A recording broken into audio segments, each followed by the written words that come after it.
जय हिंद दोस्तों। आज की इस वीडियो में मैं आपको बताऊंगा प्रगति स्कॉलरशिप स्कीम क्या है, प्रगति स्कॉलरशिप के लिए कौन अप्लाई कर सकता है, क्या एलिजिबिलिटी होनी चाहिए, मोड ऑफ पेमेंट क्या होगा, टर्म्स एंड कंडीशंस यानी कि नियम व शर्तें क्या होंगी। प्रगति स्कॉलरशिप स्कीम के बारे में पूरी जानकारी आपको इस वीडियो में मिलेगी। वीडियो में अंत तक बने रहें और वीडियो को पूरा देखें। तो चलिए वीडियो को शुरू करते हैं। दोस्तों, प्रगति स्कॉलरशिप स्कीम की जानकारी मैं समझता हूं कि भारत के हर एक छात्रा यानी कि गर्ल स्टूडेंट को होनी चाहिए, या उन सभी परिवारों को होनी चाहिए जिनके वहां एक गर्ल स्टूडेंट है और उन्हें टेक्निकल एजुकेशन या किसी हायर एजुकेशन में एडमिशन कराने के लिए सोचना पड़ता है, उनको दिक्कत होती है। इस स्कॉलरशिप स्कीम का यूज करके, लाभ उठा करके छात्रा न केवल अपनी पूरी पढ़ाई बिना 1 रुपये खर्च किए कर सकती है, साथ ही साथ आर्थिक लाभ भी पा सकती है। प्रगति स्कॉलरशिप स्कीम का आयोजन AICTE यानी कि all India council for technical education करता है, जिसका एकमात्र उद्देश्य तकनीकी शिक्षा के माध्यम से महिलाओं को सशक्त बनाना है।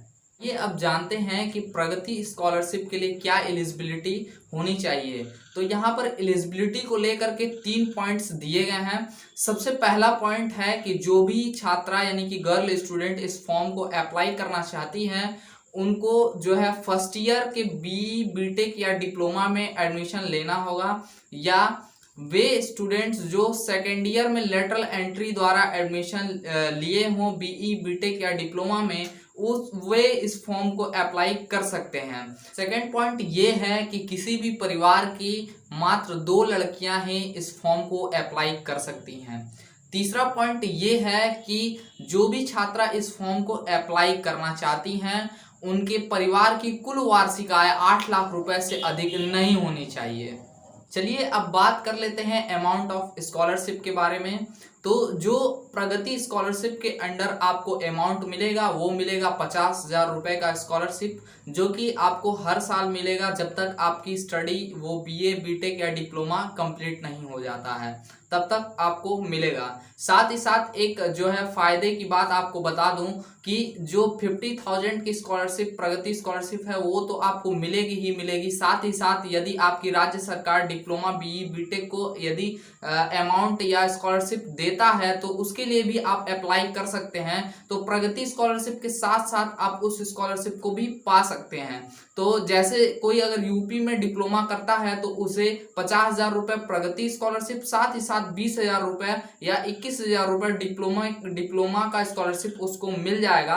तो उसको 50,000 प्लस 20,000 मिला करके 70,000 रुपए उसकी स्कॉलरशिप आ जाएगी। जबकि उसकी स्कॉलरशिप उसकी जो फीस होती है कॉलेज की वो 20,000 रुपए से कम होती है। तो इस तरह से आप पहले साल में ही जो भी स्टूडेंट पढ़ना चाहती है उसको 3 साल का फीस भी वापस हो जाता है, साथ ही एक्स्ट्रा पैसा भी मिलता है। बाकी आगे मिलने वाले 2 सालों का जो अमाउंट होता है वो उसके बैंक अकाउंट में सेफली जो है कलेक्ट हो जाता है। तो इस तरह से आप जो है इकोनॉमिकली बेनिफिट भी पाते हैं इस स्कॉलरशिप के अंतर्गत। ये अब टर्म्स एंड कंडीशंस यानी कि नियम व शर्तें जान लेते हैं इस स्कॉलरशिप की क्या होगी। यहाँ पर जो नियम व शर्तें, टर्म्स एंड कंडीशंस हैं, उसके 6 पॉइंट्स मुझे इंपॉर्टेंट लगे हैं जो आपको बताने चाहिए। सबसे पहला पॉइंट ये है कि कोई भी छात्रा ड्रॉप आउट या फेल कर जाती है तो वो अगली बार के स्कॉलरशिप के लिए एलिजिबल नहीं होगी। सेकंड पॉइंट ये है कि जो भी छात्रा को CGPA में मार्क्स मिला है उसको उसे परसेंटेज में कन्वर्ट करने के बाद फिल करना होगा। यदि किसी छात्रा को CGPA और मार्क्स दोनों मिले हैं मार्कशीट में, तो वो मार्क्स को परसेंटेज में कन्वर्ट करके फिल कर सकती हैं। CGPA से परसेंटेज में बदलने के लिए आप CGPA को 9.5 से मल्टीप्लाई करें तो आपको वो CGPA परसेंटेज में मिल जाएगा।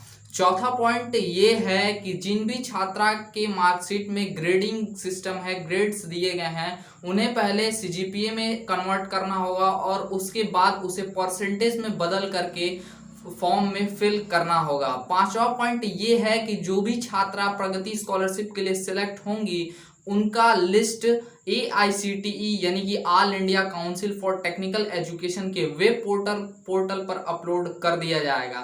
छठवां और लास्ट पॉइंट ये है कि यदि किसी छात्रा का अकाउंट नंबर गलत हो जाता है या लिस्ट में नाम आता है और उसको जो है उसकी स्कॉलरशिप अमाउंट है उसके अकाउंट में नहीं आती है, तो लिस्ट आने के 6 महीने बाद तक वो इसकी क्वायरी कर सकती है। जो प्रगति स्कॉलरशिप में मोड ऑफ पेमेंट होगा, यानी कि किस प्रकार से आपका पेमेंट किया जाएगा, वो होगा डीबीटी यानी कि डायरेक्ट बेनिफिट ट्रांसफर। जो अमाउंट होगा वो आपके बैंक अकाउंट में सीधा ट्रांसफर कर दिया जाएगा। ये तो बात हो गई टर्म्स एंड कंडीशंस की। चलिए अब बात करते हैं अप्लाई करने की प्रोसेस के बारे में।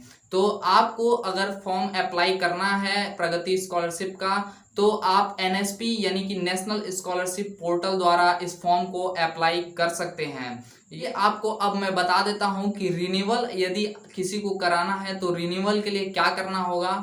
तो जो भी छात्रा प्रगति स्कॉलरशिप के लिए एक बार सिलेक्ट हो जाती है, उसके बाद उसको तीनों चारों साल जो है स्कॉलरशिप मिलती है। तो अगले साल रिन्यूअल के लिए आपको स्कॉलरशिप आपके हेड ऑफ इंस्टीट्यूशन के द्वारा एक लेटर के साथ आपका पासिंग सर्टिफिकेट अटैच करते हुए अपलोड करना होगा एनएसपी पे। यदि कोई छात्रा फेल या प्रमोट होती है तो वो इस स्कॉलरशिप के लिए अगली बार एलिजिबल नहीं होगी, यानी कि उसको स्कॉलरशिप छोड़ना होगा।